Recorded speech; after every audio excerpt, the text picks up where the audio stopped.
So today is test drive na naman sa Tekno Hub guys. So i-try natin yung Agility 125 tsaka yung Exciting X350cc.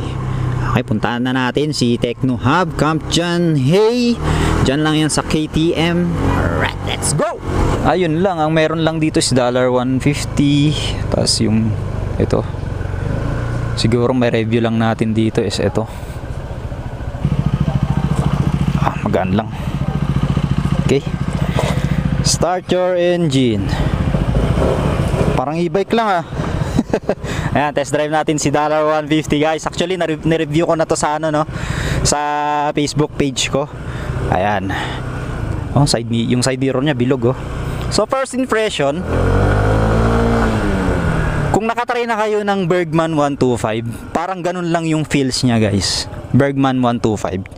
Tapos sa seating, sa pag nakaupo ka dito, ano siya eh, kasing taas nung KRB yung ano, yung paa, ayan oh. Para kang naka toilet seat position. Ayan. Ayan, kung ano, hinahanap nyo yung lakas guys, hindi ko masasabing mahina, hindi ko masasabing malakas. Sakto lang siya. Since ito nga is 150cc, tapos 2 valves lang siya guys. Pero sinasabi ko sa inyo, kapag nakatry kayo ng Bergman 125, ganun yung feels niya. Okay? Tapos yung sa harap niya para siyang e-bike. Tignan mo yung panel gauge niya, ganun lang cute. Oh, hindi ata makita sa araw pero ang cute. Napaka ano, simple lang yung gawa. Tapos andun yung mga buttons niya guys. So ayan oh. Mode. Ayan, hindi niyo makikita. Tapos may adjust dito. Ayan, napaka-simple, ang daling galawin. Tapos nandito yung ano niya. Charging port. Ayan. Ano siya, type C. Type C yung charging port. So ayan. Tapos may sabitan tayo dito. Tapos ang maganda dito yung sinasabi ko, yung floorboard niya, yung gulay board na tinatawag. Ayan, ang luwag oh. Hindi ko alam kung ilang galon na tubig ang kasya dito, no? Siguro mga 2. 5 gallons. Tapos ito medyo hindi ano sa akin to, hindi relax. Itong extend yung sa paa. Ayan oh, paganyan siya eh. Ayan oh, medyo hindi relax sa akin. So tingnan natin kung may kill switch. Walang kill switch guys ha, yung ano, yung side stand niya. Center stand muna natin. Ayan. Yan ang itsura niya guys. Si $150, ayan. Pakalupit.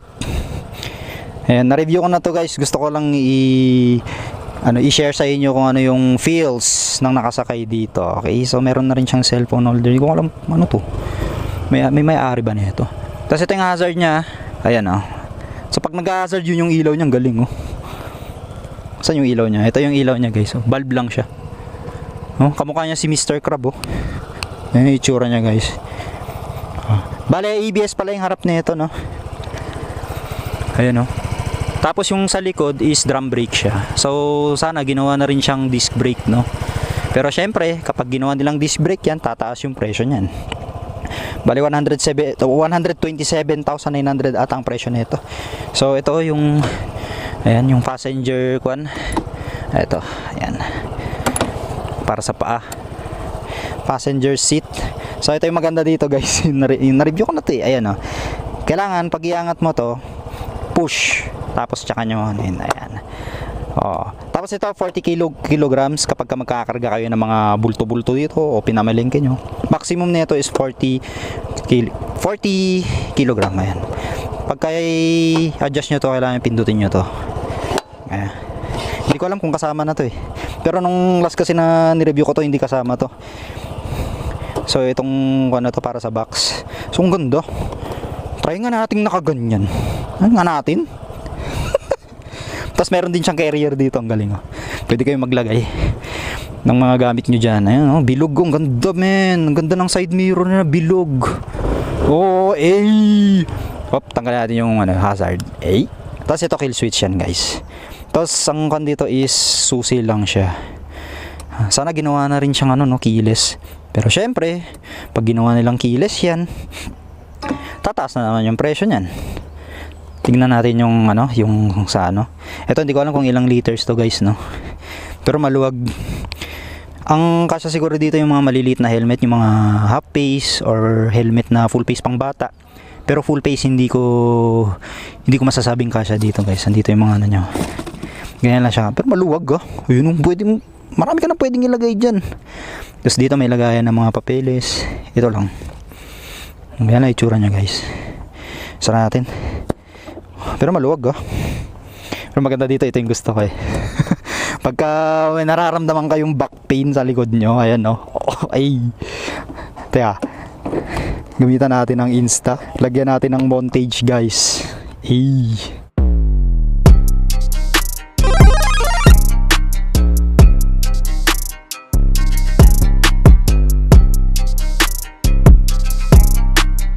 Patakbuhin na natin. So yung ito sinasabi ko sa inyo, meron siyang handbrake guys and hindi niya siya magalaw basta-basta. Kahit mag-park ka ng pababa or paakyat, basta niyo lang to, i-lock nyo lang, ayan. Preno nyo, tapos pag ganun yung lock. Nakalock na yan. Wala na. Di na yan basta-basta bante. Kahit nakapark ka ng paangat. Okay, start natin. Napaka minimalist lang Tapos meron siyang maliit na windshield dito. Ang cute. Okay, start na natin guys. Ayun na, mag-start pre. Anyari. Kasi naka-kill switch guys. Kailangan yung i-deactivate to. Hindi siya under kapag naka-activate yan. Okay. Masasabi ko sa inyo na guys, maganda yung preno sa harap Try natin sa likod. Maganda rin yung preno niya sa sa likod. Good morning. Dito na ating kapatid kong kupal. Wala naman siya. Alright, so paikutin natin guys. Lumalaban. Pero pakiram ko talaga is siya, may hahalin tulad ko siya sa Bergman 125. Alright, ganun lang yung lakas niya guys. Napaka-relax i-drive. Para sa mga tapos yung sa likod grabe. Ang ganda nung nasa likod niya Hindi ako nangangawit kasi meron siyang tawag dito, yung parang sandalan, ayan yung sandalan. Pwede siya pang business, yun. Marami ka pwedeng ilagay. 40 kg. Actually, feel ko nga hindi lang 40 kg ang kaya nito sa likod Tapos meron ka pang lagayan dito sa harap. Saan ka pa? 'Di ba? Dapat sana dinagdag din yung kill switch nung Baba natin, push. Ayan. Hindi ko alam kung kasama na tong bracket na to. Nung last na review ko to, wala naman to Hindi natin yung upuan sa likod. Ang lambot Tapos yung upuan niya guys, ang lambot sobra. Grabe Parang mas malambot sa KRB to. Hindi sasakit puwet mo nito kahit mag long ride ka. Dito medyo matigas sa passenger. Ito. Medyo matigas siya pero makapal yung foam niya. Ayan. Ayan yung likod niya guys. Ganyan yung likod niya. Tignan nyo yung tail light niya Actually guys, bulb lang yan. Hindi siya LED light. Pero okay na rin. Ang maganda dito, ang laki ng ang laki ng tail light niya pa ganyan Tapos bulb din to. Pero wish ko sana ginawa nilang LED Kasi sa 127k medyo mahal siya pero quality. Quartz ba? Quartz. Bulb lang siya guys. Ayan. Try natin yung hazard. Dito yung hazard yung yellow na yan. Yan ang itsura niya guys pag naka-hazard. Tapos yung tunog ng tambutso niya, tunog talaga ng Bergman Parehas na parehas Mahalin tulad ko siya sa Bergman guys, pati yung lakas niya. Bergman na Bergman. Ayun si Mr. Crab Maganda dito ABS yung harap. At least may safe ka pa rin dito kasi may ABS yung harap. Ayan yung ABS nyo. Pag may makita kayong ganyan na butas-butas, ABS yan. Ayan, ito ABS to. Galing. Tapos yung gulong niya, yung size na ito, maliit ayun 90 by 90, 12 inch tong mags. 90 by 90 yung sa likod. Actually na-review ko na to, ulitin lang natin.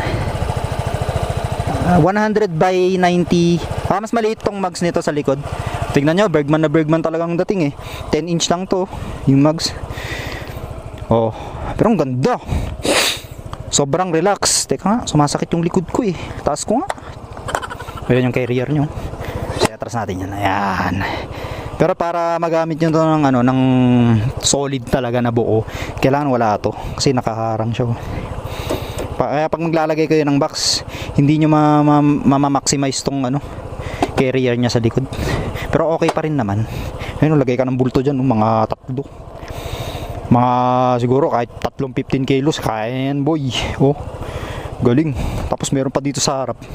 Luwag oh. Grabe, ito yung gusto ko talaga dito eh. Talagang pang business siya eh. Oh. O kaya pang travel din kapag ka nag-ano ka, yung mahilig ka mag-camping yan. Kung mahilig ka mag-camping, ito yung bagay na bagay sa'yo. Napakalupit. Tapos meron siyang lagayan dito. Ang luwag oh. Eh, oh, nakalagay pa dun oh. May logo siya ng ano, ng lagayan, parang ano, milk tea. Kasi ito yung gas niya maganda dito. Hindi mo na kailangan tumayo. Dito ka na magpapagas guys. Ayan, tapos ano siya, syempre handlebar siya, naked handlebar. Lupit pre. Oh, wala na, panis na. Pero para sa akin yung 127,900, feeling ko ano, okay na to. Okay na sa presyong ano, para sa akin presyong pangmasa pa rin eh. Kasi loaded naman sa specs to eh. Baga ginawa talaga to para sa mga maraming dala. Lalo kapag ka mahilig ka mag-camping, ito talaga yung bagay sa'yo, promise. Saka ano, hindi mo masasabing mahina eh. Malakas din yung torque niya. Ayan oh. Oh, sa ano oh, 150cc tapos kuan. Pwede yung idaan dyan. Daan natin dito. Sige, G. Oh. Pwede pala eh. Medyo maano lang siya, makuan lang yung shock niya guys ha. Medyo ano, matagtag. Maliit kasi yung mags niya eh, tsaka yung shock niya eh, ewan ko. Pero medyo matagtag siya. Ayun, matagtag siya guys. Hindi katulad sa KRB, hindi mo mararamdaman to ng ano eh. Ito, ramdam na ramdam mo, parang Honda Click pre. Oh. Pero okay na rin. Oh, di ba kaya niya? Kaya niya pa rin kahit sa rough road.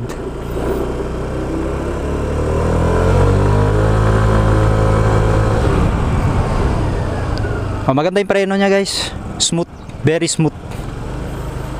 Ganda, sana alls. Oh, isang ikot pa tayo, G.